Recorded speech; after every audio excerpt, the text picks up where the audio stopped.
Welcome to our channel. Please subscribe.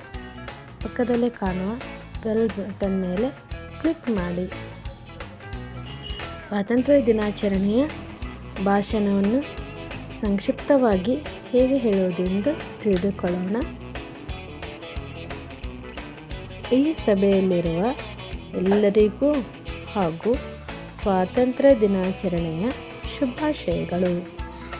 ಈ ಸುಂದರ ಸಂದರ್ಭದಲ್ಲಿ ಸ್ವಾತಂತ್ರ್ಯ ದಿನಾಚರಣೆ ಕುರಿತು ಮಾತನಾಡಲು ಬಯಸುತ್ತೇನೆ.